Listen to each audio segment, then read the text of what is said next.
Good morning, everybody. It's Rescue Boss bringing you another medical tip of the day.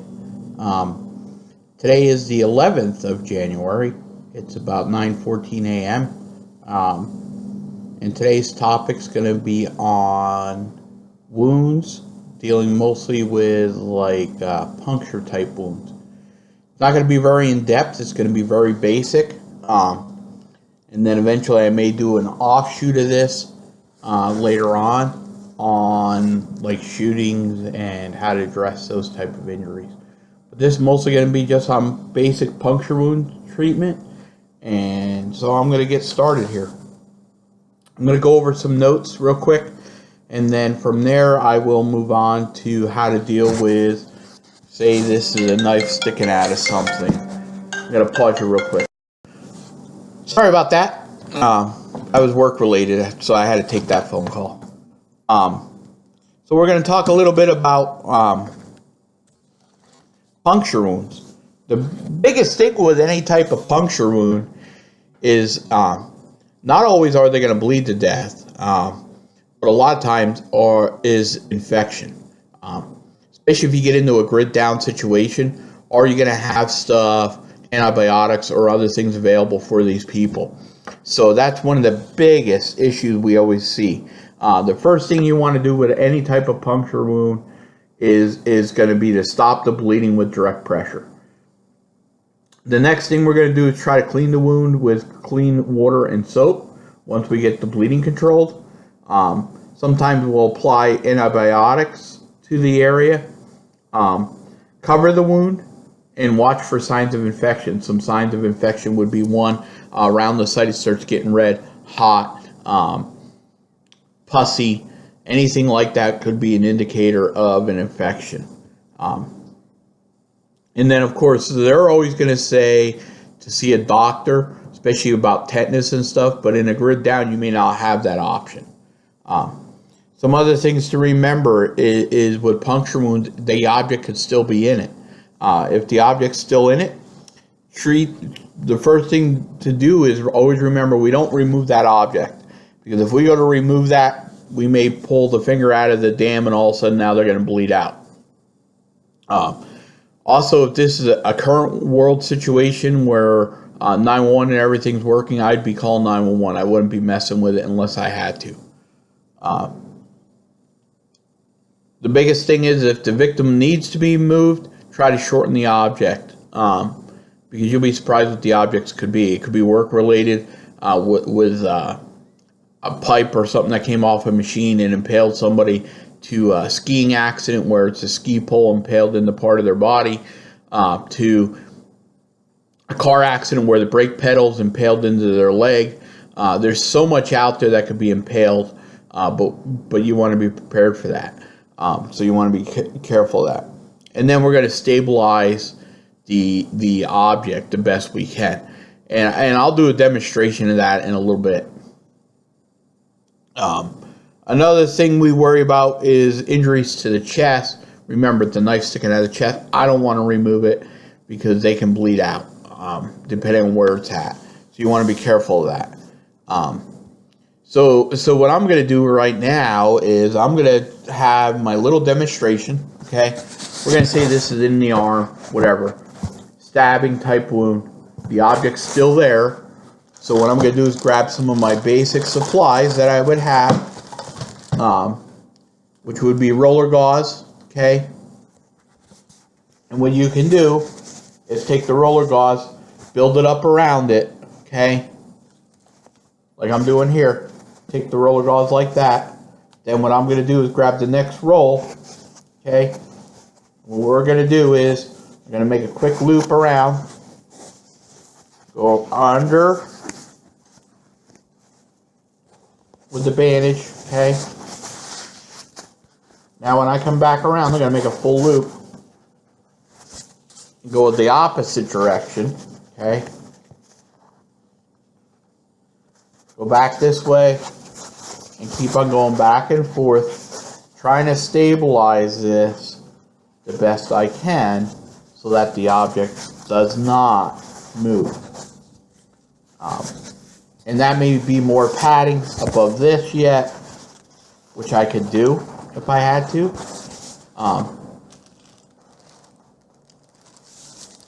Gonna set this down real quick. Hopefully their arm doesn't flip that easy, but if it does, hey, what are you gonna do? Try to freeze the best you can. Is take more bandaging and build it up. This time I'd put it this way, okay? 2 rolls of cling, and then I think that's there's more cling. And then I could take more cling and do it the same way. Okay? Take it this way, down and around everything. Okay?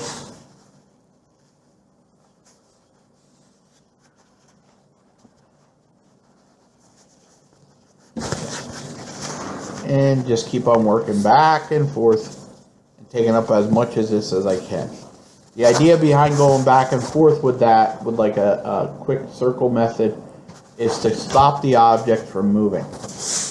Okay? So that's one way I could bandage a puncture wound with the impaled object still in place. Not real fancy, down dirty dirt medicine, but it does work. So that's another way of bandaging something in a hurry. Remember, are you going to have that type of equipment with you or not? Not everybody carries this type of stuff with them. But what I want to show you is, after I get all this bandaging off this thing, is how to bandage a wound that's left afterwards. Because it does get crazy. Things are nutty. Say the object was pulled out. This is your puncture wound. What I would do is I try direct pressure, okay? I'm going to see if I have something to use. We're going to say this is the direct pressure to the wound. Can't get the bleeding to stop. Put more pressure on it as tight as I can get it, okay? Making sure that I'm putting a hard, tough pressure. Direct pressure, it's going to hurt. You got to get that bleeding to stop. If the bleeding's not stopping, I may have to worry about trying to pack the wound. And what you can do is take and make a ball, okay? Stuff it in the wound. Put your pressure on it, okay? Now what I'm going to do is start stuffing back and forth and keep on building this up, but keeping pressure on that artery or vein that's in there. I would be able to feel it, but I keep on packing more gauze into this, okay, until it's all packed in as tight as I can go. Because the more pressure I can get on it, the chances are I'm going to be able to stop this bleeding. And all I'm doing is going back and forth with my fingers, trying to keep that pressure on it, okay, as I'm packing, okay.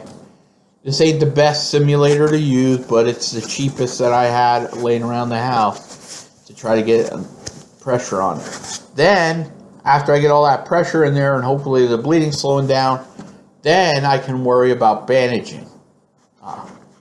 This is why the little tampon is not going to stop bleeding. A tampon has maybe the equivalent of a 4x4 inside of it. You've seen how much I stuffed in this wound, okay? Yes, it's not a real arm. It's not a real person. But it takes a lot, okay? Then I can bandage it, and there's a quick way to have it packaged, you know? That's if I can do it with direct pressure or packing the wound. If I needed to, then I would worry about tourniquets. We're not going to get into tourniquets today. I'll save that for another video if that's the case. But that's a little bit on bandaging. Hopefully that helps you understand it a little bit. If you want to know anything else about bandaging with that, this was just on open wounds. You know, this is going to hurt when you're doing it, especially if you're packing the wound. If I had my choice, this cling is not what I would be using for wound pack. I have bulkier stuff. It's more fluffy. It's easier to use. So I would be using that if I had that available. Which in my own bag I do carry it. It works perfect for wound packing. It's more absorbent. It's going to absorb more. If I had quick clot, I could try to use that.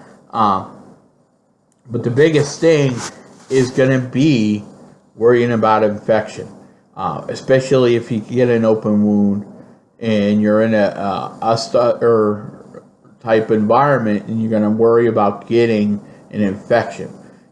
Soap and water, antibiotics. Post exposure, you're going to try to get them something to prevent an infection. Getting it bandaged if need be, depending on the environment you're in. So you want to be prepared for that. And this is only a small wound. Picture if this was a chainsaw accident or somebody with an axe or whatever. But hopefully this helps a little bit. And you have any questions, let me know. I will post this for you, for your information. Like I said, I am far from the know-it-all on all medicine, but I try to make it realistic, explain my thought process and what I would do, and hopefully this helps you. This is Rescue Boss.